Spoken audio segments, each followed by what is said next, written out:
Welcome back. हमारे milky वे के centre में खींची गई ब्लैक होल की तस्वीर गलत हो सकती है।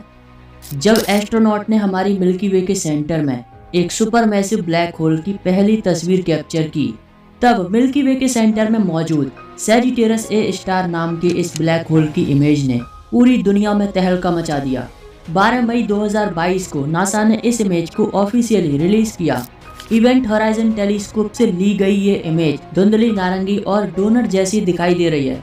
हालांकि सैजिटेरस ए स्टार, जो पृथ्वी से 26,000 लाइट ईयर दूर है, इसकी इमेज कैप्चर कर पाना बहुत ही मुश्किल है। और इसका सबसे बड़ा कारण है इस ब्लैक होल के चारों ओर लाइट स्पीड से घूम रहा प्रकाश। कई वर्षों की कोशिशों के बाद इवेंट होराइजन टेलीस्कोप ने 2022 में इस ब्लैक होल की इमेज को कैप्चर किया। मिल्की वे के सेंटर में खींची गई ब्लैक होल की पहली इमेज कुछ इस तरह से दिखाई देती है, लेकिन बाद में इवेंट होराइजन टेलीस्कोप के डेटा को एनालाइज करने के बाद पता चला कि इस ब्लैक होल का कुछ हिस्सा तो काल्पनिक है। ब्लैक होल की ओरिजिनल तस्वीर है ही नहीं, क्योंकि हाल ही में इवेंट होराइजन टेलीस्कोप के नए एनालिसिस में national astronomical observatory of Japan के मियोशी मिकाटो ने EHT के इमेजिन एनालाइज में कुछ गलतियां बताई और बताया कि कोई भी टेलीस्कोप ब्लैक होल को पूरी तरह से कैप्चर नहीं कर सकता। इसका कुछ हिस्सा वास्तविक होने की बजाय आर्टिफिशियल है।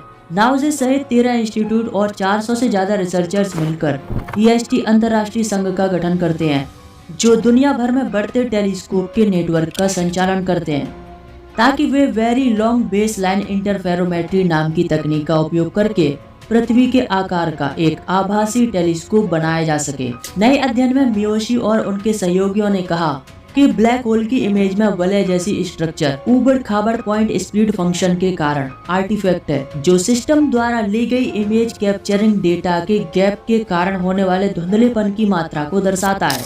EHT डेटा पर व्यापक रूप से यूज की जाने वाली एनालिसिस EHT डेटा के विश्लेषण से अलग है, क्योंकि पृथ्वी और गैलेक्टिक सेंटर के बीच धूल और गैस के घने बादलों के कारण ये कार्य और भी कठिन हो जाता है, जो सैजिटेरस ए स्टार से आने वाले रेडियो संकेतों को विकृत और धुंधला कर देते हैं। इसलिए वैज्ञानिकों ने इस ब्लैक होल की इमेज बनाने के लिए विशेष कंप्यूटर एल्गोरिदम का उपयोग किया। इसके जरिए अलग अलग टेलीस्कोप द्वारा कैप्चर किए गए डेटा में हुए गैप को भर दिया गया। इस तरह हमें हमारी मिल्की वे के सेंटर में मौजूद ब्लैक होल की पहली तस्वीर प्राप्त हुई और बाद में टीम ने टर्बुलेंट गैस के कारण होने वाली चाउस से पुरानी इमेज को फिर से क्रिएट किया। हजारों इमेजेस पर आधारित ब्लैक होल का स्वरूप कई रातों में कैसे बदलता है। कंप्यूटर सिमुलेशन के जरिए ब्लैक होल की तस्वीर एक चमकदार प्रकाश की अंगूठी के रूप में दिखाई दी, जो अल्बर्ट आइंस्टाइन के सामान्य सापेक्षता सिद्धांत की भविष्यवाणी के अनुरूप है। मियोशी ने दोनों एनालिसिस में अंतर बताते हुए कहा कि नई इमेज में पूर्वी भाग पश्चिमी भाग से अधिक चमकीला है, जिसे शोधकर्ताओं ने डॉपलर बूस्ट के रूप में व्याख्यात किया। यानी ब्लैक होल से आने वाली तरंगों की आवृत्ति मूल तरंगों की आवृत्ति से कम या ज्यादा हो सकती है। और ये भी बताया कि ब्लैक होल के आसपास की डिस्क में मौजूद पदार्थ ब्लैक होल के चारों ओर प्रकाश की गति का लगभग 60% गति से घूम रहा है।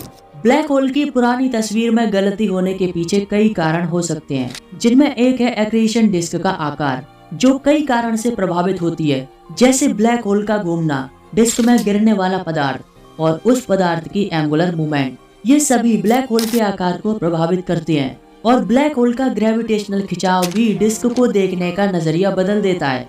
इन सब के चलते एक ऐसी विकृति सामने आती है कि ब्लैक होल की परफेक्ट इमेज बना पाना बहुत मुश्किल है। हालांकि वैज्ञानिक इवेंट होराइजन टेलीस्कोप डेटा के जरिए ब्लैक होल की एक पूर्ण इमेज बनाने की कोशिश कर रहे हैं। ये डेटा ब्लैक होल की बेहतर इमेज बनाने में मदद कर सकते हैं और आने वाले समय में हम ब्लैक होल की और सटीक इमेज देखने में कामयाब हो सकते हैं। वीडियो नॉलेजेबल लगी तो वीडियो को एक लाइक जरूर करें। चैनल पर नए हैं तो सब्सक्राइब करें। तो मिलते हैं एक और एपिसोड में। तब तक के लिए थैंक्स फॉर वॉचिंग।